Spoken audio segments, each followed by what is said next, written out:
up and welcome to a Confident Club Special Brew.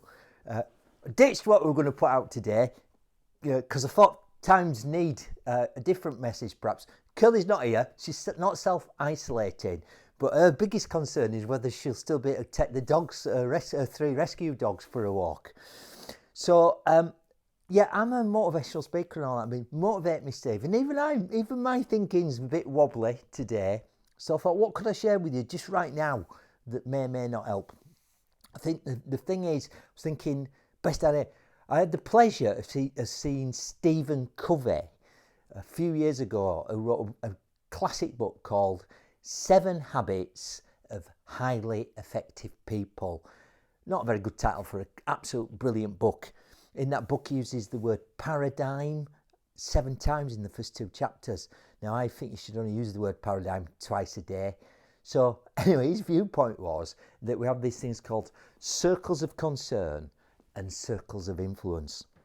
So, let's talk about circles of concern. So, circles of concern are things that you're really worried, concerned about, scared of maybe, but you can actually not really influence. And if you're not careful, you put all your focus, all your thinking into things that concern you, and your circle of concern gets bigger and bigger and bigger and overwhelms you. And I think that's how a lot of people might be feeling today, and that's fine and good. That's we need to kind of go through that kind of process. But Covey also said this thing called circle of influence. So this is things you can directly, individually influence.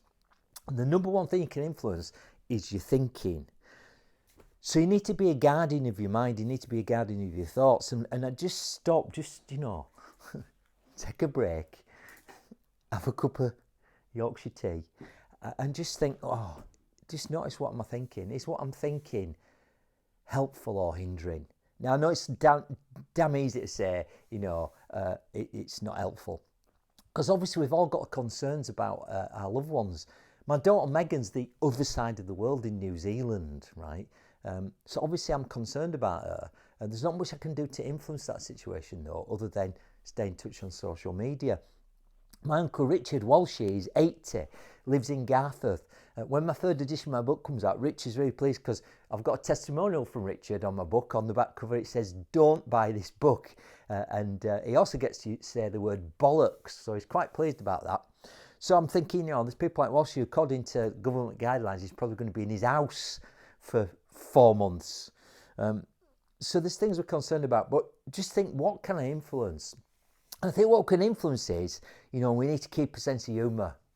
We need to, even in quite dark times, we need to have a laugh. So I've got my thinking hat on, and I'm thinking, what can I do over the next few days, weeks to keep you entertained, have a laugh? I think I might involve my Clive cat.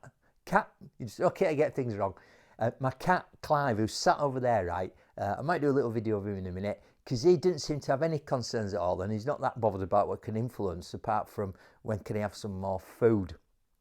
So, do your best to stay cheery. It's okay to have a few wobbles with your thinking. Guard your thoughts, and even if you can do one thing a day, smile at people, even if you have to be 10 foot away.